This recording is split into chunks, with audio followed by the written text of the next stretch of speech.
সম্মানিত গাড়ি চালক ভাইরা, আসসালামু আলাইকুম। নিরাপদ জীবনচাই সংগঠনের পক্ষ থেকে আপনাদেরকে জানাই শুভেচ্ছা ও অভিনন্দন। আলোচনা করব কিভাবে সড়ক দুর্ঘটনা কমিয়ে আনা যায়, কী কী কারণে সড়ক দুর্ঘটনা হয়। এখানে আমরা কিছু কারণ উল্লেখ করেছি: overload, over speed, overtaking, over confidence, traffic আইন অমান্য করা, অদক্ষ চালক। এই কারণগুলোর চেয়ে সবচেয়ে বড় কারণ হলো চালক ভাইদের অসাবধানতা, অসতর্কতা, এক চালক অন্য চালকের প্রতি শ্রদ্ধা না থাকা। একটু অসতর্কতার কারণে যদি কোনো দুর্ঘটনা ঘটে, তাহলে কে দেখবে আপনার পরিবারকে, আপনার সন্তানকে? ধরেন আমি একজন গাড়ির চালক, আমি যদি দেখি পিছন থেকে কোনো গাড়ি এসে আমাকে ওভারটেকিং করতেছে, আমি তাকে সাইড দিয়ে দেব। সে আমার বন্ধু, সে আমার ভাই, কোনোভাবেই তাকে আমি আটকিয়ে রাখবো না।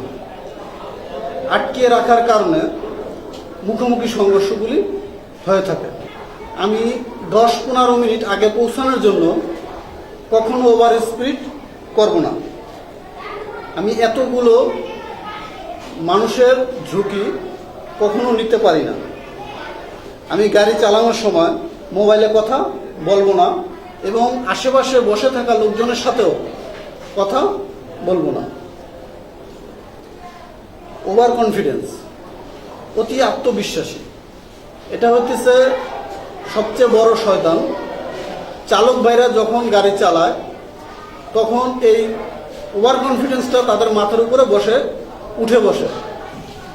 তখন সে মনে করে সে যেভাবেই গাড়ি চালাক না কেন কোনো দুর্ঘটনা ঘটবে না। আমাদের ওভার কনফিডেন্স থেকে বেরিয়ে আসতে হবে। ট্রাফিক আইন না মানা, ট্রাফিক আইন না মানার জন্য আমাদের দেশে এটা আইনে পরিণত হয়ে গেছে। এর থেকে আমাদের বেরিয়ে আসতে হবে। ট্রাফিক আইন অমান্য করলে শুধু সড়ক দুর্ঘটনা ঘটে তাই না, আমাদেরকে জাতি হিসেবে বহির্বিশ্বের কাছে ছোট হতে হবে। আমরা চালক ভাইরা যদি গাড়ি চালানোর সময় একটু সতর্কতা অবলম্বন করি, ইনশাল্লাহ সড়ক দুর্ঘটনা অর্ধেকে নেমে আসবে। আমরা এখানে কি কি কারণ উল্লেখ করেছি। এখন আমরা যদি সতর্ক হয়ে গাড়ি চালাই, তাহলে দেখুন সড়ক দুর্ঘটনা কত % কমে আসে।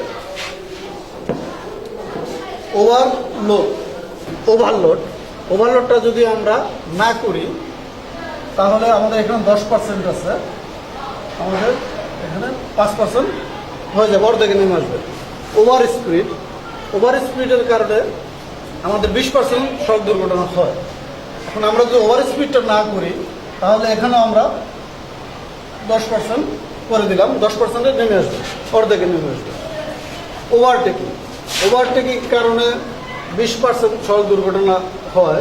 আমরা ওভারটেকিংটা প্রয়োজন না হলেও আমরা সবসময় ওভারটেকিংটা করতে চেষ্টা করি। আমরা যদি ওভারটেকিংটা কমিয়ে দিই, তাহলে এখানে 20% আছে, এখানে আমরা 10% করে দিতে পারবো, অর্ধেকে করে দিতে পারবো। ওভার কনফিডেন্স, অতি আত্মবিশ্বাসী। আমরা মনে করি যেভাবেই গাড়ি চালাই না কেন কোনো রকম সড়ক দুর্ঘটনা ঘটবে না। এই ওভার কনফিডেন্স থেকে যদি আমরা বেরিয়ে আসতে পারি, তাহলে আমাদের এখানে অর্ধেক নেমে আসবে, 10% হয়ে যাবে। ট্রাফিক আইন অমান্য করা, ট্রাফিক আইন যদি আমরা মেনে চলি, তাহলে অবশ্যই 20% জায়গায় 10% সড়ক দুর্ঘটনা হয়ে যাবে। অদক্ষ চালক আমরা আগেও বলছি, অদক্ষ চালক আসলে আমাদের দেশে অদক্ষ চালক, তাহলে আমাদের এখানে 10% আছে, আমরা 5% করে দিতে পারবো। 5%, তাহলে এখানে মোট ছিল 100%, এখানে আমরা এটাকে আমাদের এখানে 5%, 10%, 15%, 25%, 35%, 45%, 50%, তাহলে এখানে আমরা 50% কমিয়ে আনা সম্ভব। তাহলে আমাদের অর্ধেকে সড়ক দুর্ঘটনা কমে আসবে, শুধু আমরা যদি একটু সতর্ক হই। অদক্ষ চালকের কথা আরেকটু বলি। অদক্ষ চালক, আমাদের দেশের চালকেরা গাড়ি ভালো চালায়, তবে অসাবধানতা ও ট্রাফিক আইন অমান্য করার কারণে লাইসেন্স থাকা সত্ত্বেও তারা অদক্ষ চালক হিসেবে বিবেচিত হয়। ফিটনেসবিহীন গাড়ির কথা বলে লাভ নেই, এটা আমাদের দেশে বন্ধ করা অনেক কঠিন। এখন দেখেন, সাবধানে গাড়ি চালালে কত % সড়ক দুর্ঘটনা কমে আসবে, অর্ধেকে নেমে আসবে। মনে রাখবেন, আপনি যদি ইচ্ছা করে ওভার স্পিড ও ট্রাফিক আইন অমান্য করেন, অসতর্কতাভাবে গাড়ি চালান, এটা হবে আত্মহত্যার শামিল। আপনি আত্মহত্যা করলেন এবং যাত্রীদেরকে হত্যা করলেন। যদি চালান সাবধানে গাড়ি, ইনশাআল্লাহ সুস্থভাবে ফিরবেন বাড়ি। ধন্যবাদ সকল চালক ভাইদেরকে। নিরাপদ জীবন যায় সংগঠনের পক্ষ থেকে আমরা কিছুদিন পর